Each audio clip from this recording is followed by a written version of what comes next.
శాస్త్రులను పరిసయ్యులను వ్యభిచారమందు పట్టబడిన ఒక స్త్రీని వ్యభిచారమందు పట్టబడిన స్త్రీ. My Jesus so righteous. ఏసే సింపుల్ గా అడగొచ్చు కదా, వాడక్కడ వాడిని కూడా తీసుకుంటా. నా యేసు ఆయన అవమానపరచరు. That is his love. ఎటు ఒక ఆమెను మీరు అవమానపరచారు, నేను అదన్ని కూడా అవమానపరచను.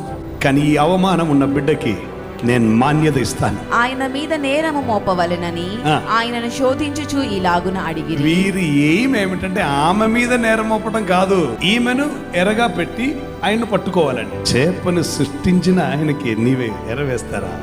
యేసు వంగి నేల మీద ఏమో, నేను ఎందుకు చెప్పాను, ఈ యోహన్ చాలా కరెక్ట్గా రాస్తారు, ఎందుకంటే ఎవరిని ఇబ్బంది పెట్టరు.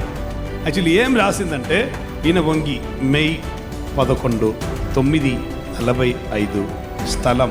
అది చూడగానే తర్వాత ఉన్నది రాయి వద్దు, నేను వెళ్తాను. కారణం అది ఎవరైనా చదివితే ఆ రాయి అట్టు వెళ్ళదు, ఇటు వస్తుంది. నీ చరిత్ర మొత్తం ఎరిగిన ఒకరున్నారు, రహస్యమని నీవు అనుకుంటావు.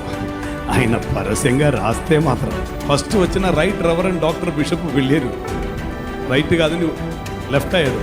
వంగి రాయటం మొదలుపెట్టి చెప్పారు, మీలో పాపం అసలు లేని వాడు మొత్తటి రాయి హృదయం.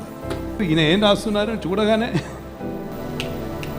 1 by 1 ఒక్కరే మిగిలేరు, ఆయన ఎదుట నేరమోపబడిన స్త్రీ. అప్పుడు యేసు అడిగారు, నిన్ను ఎవరు రాయితో కొట్టలేదా? లేదు ప్రభు, నేనును నీకు శిక్ష విధించట్లేదు, ఇక పాపం చెయ్యకు. అక్కడ ఒక కార్యం కూడా జరిగింది, ఏం తెలుసా? మనకు విరోధముగా ఒకడు రాస్తున్నాడు, అతని చేరాతను సిలువలో మేకుతో కొట్టి మనకు వ్యతిరేకంగా ఉన్నది తన రక్తంతో తొడచి తీసివేసారు.